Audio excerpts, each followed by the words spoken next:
talaga si Mama. Hoy!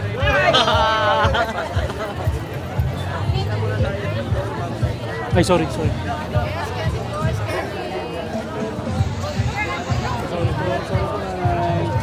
Nakakamiss naman to. Oo, na-miss natin to. Grabe. Ito yung na-miss namin, ng mga mag-vlog, mga araw ng kampanya. Ganito tayo. Ayan po lagi sitwasyon dati.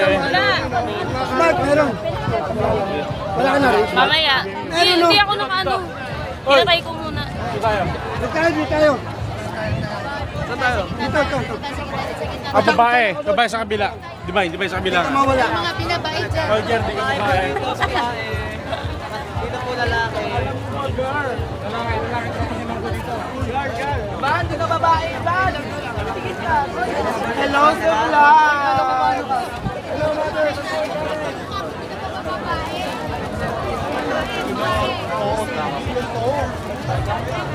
Yung ba?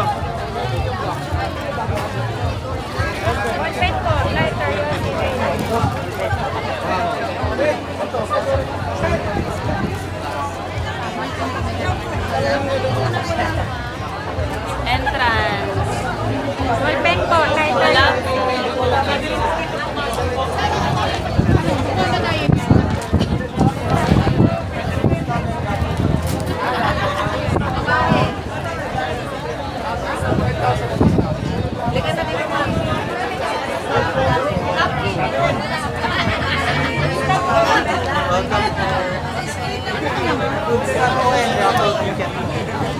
Alam mo na, sa Rapol. Char!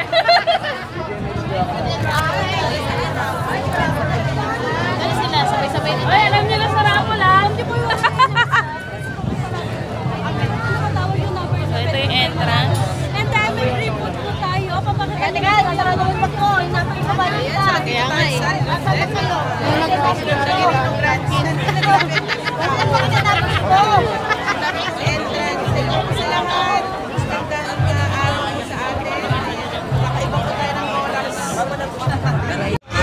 Mga tagasan po kayo? Marikina. Ano pong rason bakit po kayo pumunta rito sa Bagong Pilipinas Kick-Off Rally? Para sa Bagong Pilipinas. Yes, po. So, we are here to Support. Ano pong masasabi niyo sa mga programang ginagawa ng presidente natin para sa ating bansa? lahat. Kung napapanood po kayo ni President Bongbong Marcos, ano naman pong mensahe niyo sa kanya? Good luck and more power and more blessing.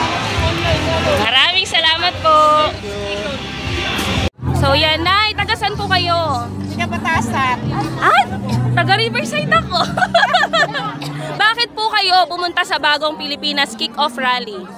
Bilang Pilipino, buong pagmamalaki kong ikinabubuhay ang Bagong Pilipinas. Yay! Eh ano naman po masasabi nyo sa mga ginagawa po ng presidente natin para mas mapaunlad pa ang ating bansa? Kaya ako nandito para mapakinggan kung anong dapat niya sabihin sa buong mundo. Eh ano naman po yung mensahe nyo kay President Bongbong Marcos? Ang masasabi ko lang, sana masunod ang kanyang mga pangako. Ano pa, Nay? Lang po. Okay. Thank you po. So unang-una sa lahat, sir, taga-saan po kayo? Taga Batangas City po kami. Ayun, batang mga Batanggenyo. Bakit po kayo nandito sa Luneta? Para saan? Ay, gusto po namin makita si BBM. Hindi po, para sa ating ano. Meron po. Para po sa ating... Para suportahan ang Bagong Pilipinas. Para suportahan po ang ating Bagong Pilipinas. Sir, anong masasabi nyo sa ginagawang pagbabago or ginagawang mga proyekto ni President Bongbong Marcos? Masaya po kami, kaya po kami nandito para sumuporta po sa lahat ng proyekto ng ating Pangulo. Eh ano naman, sir, ang masasabi nyo kay President Bongbong Marcos kung nanonood siya ngayon? President, pagpatuloy niyo po yan, nandito lang po kami para sumuporta po sa inyo. Ayan, thank you, sir. Maraming salamat. Okay, two of you. You want? What gets that? Yeah, I'm gonna take you. Okay. Go there. Ayan, may banyaga tayo dito, guys. Okay, there you go. 1, 2, 3. Up here. 1, 2, 3. Sir, again. Kaso hindi makuha. The board of Bagong Commitment, Pilipinas. yeah. Ay, oo, Ay. English. No, no English. Pwede sa conversa Espanyol? Espanyol, no. May sabi Espanyol? Which country you came from, ma'am? Russia. Ah, yes, Russia. How long you been here in the Philippines? How many days? How many nights? 5 days. Okay. So thank you for Thank coming. you for coming. Enjoy while you're staying here. Why you commit yourself no sa commitment? They can't, they don't understand English. Kaya ang mga kababayan, ultimo Baka ako Espanyol, dala ko na sa babanat. Hindi rin ako marunong mag-Russian eh.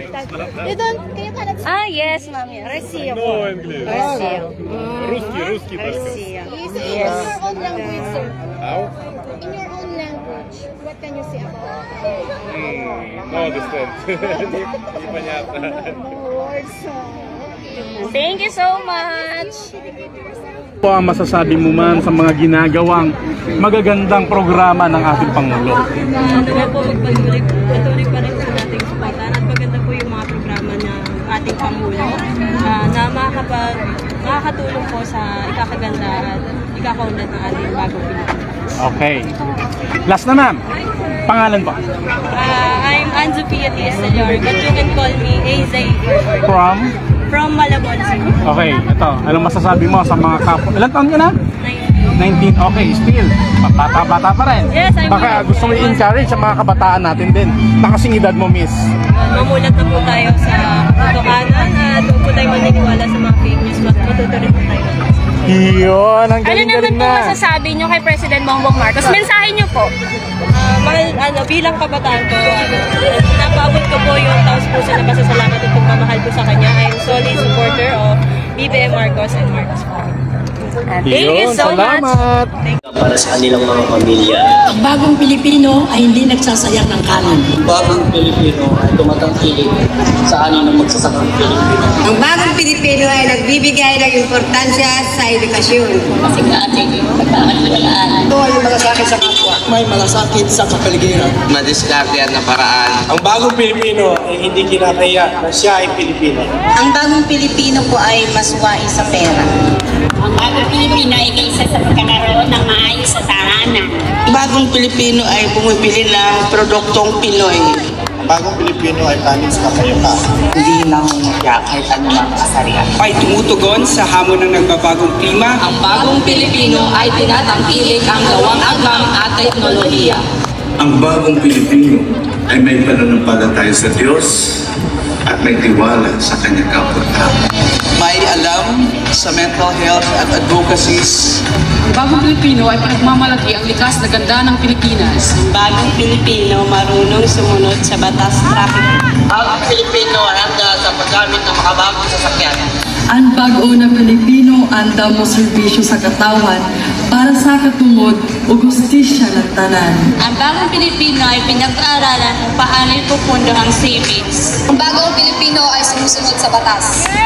May bagong Pilipino at ibabaing sa pinalakonda ay dapat makakalikasan. Ang bagong Pilipino ay palaging maaga at sumusunod sa oras. Ang bagong Pilipino ay hindi dahil ang depresyon ay hindi gawa-gawang sakit. Mulat sa Ang bagong Pilipino, ano man ang edad, ay may active lifestyle. Marunong silang mag-ipon, maganda, para sa kinabukasan ng kanilang mga isa. Yes! For the Ang bagong Pilipino para sa akin ay maingat sa mga kinakain.